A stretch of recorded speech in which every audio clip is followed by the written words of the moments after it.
Okay, hapa ni swali moja la mteja wangu, mdau wangu kutoka Geita pale. Anauliza kwamba tangawizi inapandwa lini na inavunwa lini? Nitakwenda kujibu swali lako vizuri tu.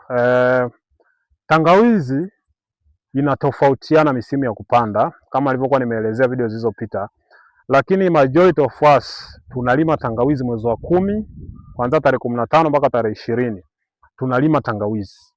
Na tunalima hiki kipindi ambacho hakuna mvua, kwa sababu tunategemea zile mvua za vuli baada ya muda fulani, kwa sababu tangawizi unapanda, wakati unapanda inahitaji maji, lakini baada ya muda fulani, wiki 3, mwezi mmoja, tunaanza kupata zile mvua za vuli, then kuelekea kwenye mvua kubwa. Kwa hiyo tunapanda mwezi wa 10 tangawizi. Lakini muda wa kuvuna tangawizi tunavali kutokana na purpose ya kimatumizi. Kwa mfano, mwingine akipanda mwezi wa 10 anavuna mwezi wa 5.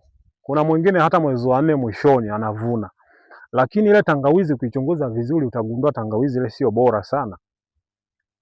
Na kwenye soko tunahitaji tangawizi bora. Nadhani kama unapita pita sokoni na ni mdau wa sokoni, nadhani utakuwa unaelewa kabisa kwamba ukipita sokoni utakutana tangawizi aina tofauti tofauti. Misimu ya mwanzo utakutana tangawizi nyeupe. Tangawizi hata ukivunja inavunjika kama kiazi, ni nyepesi, haina fibers ndani. Kwa hiyo anayevuna mwezi wa 5, mwezi wa 4 akiwa amepanda mwezi wa 10, maana yake ni tangawizi ambayo si komavu sana. In case labda tunaingia kwenye ushindani, kwenye kupima maabara, tangawizi inaweza isipite na haitafaulu. Lakini tangawizi at least kuanzia mwezi wa 6, mwezi wa 7, mwezi wa 8, mwaka, inakuwa ni tangawizi ambayo ni komavu. Tangawizi komavu ambayo hata ukienda kupima maabara, tangawizi ambayo inakuwa ni nzuri sana.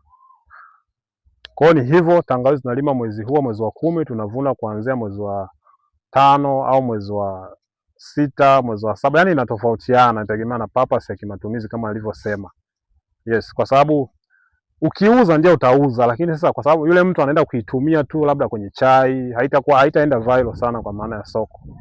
Kwa hiyo ni kitu hicho cha msingi sana ambacho auelewe.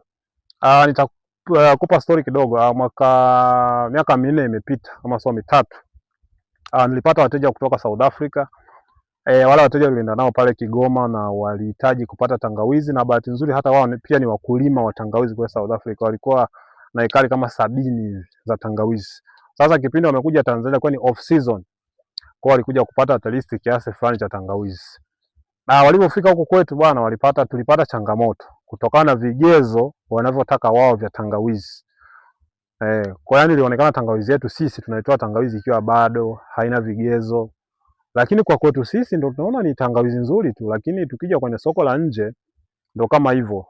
Ukomavu wa tangawizi unakuwa haupo. Kwa hiyo lazima tuzingatie hivyo vitu. Kwa hiyo tulipata changamoto sana kutafuta tangawizi ambayo ni yenye quality nzuri.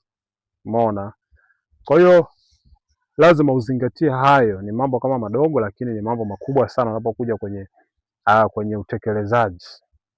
Kwa hiyo ndugu yangu, nimekujibu hivyo. Nadhani kama hujalizika, unahitaji swali lingine, unaweza ukachukua namba yangu hapo pia ukanipigia au ukaweza comment hapo chini ili niweze kuwa najibu kila comment ambayo mnaweka. Asante.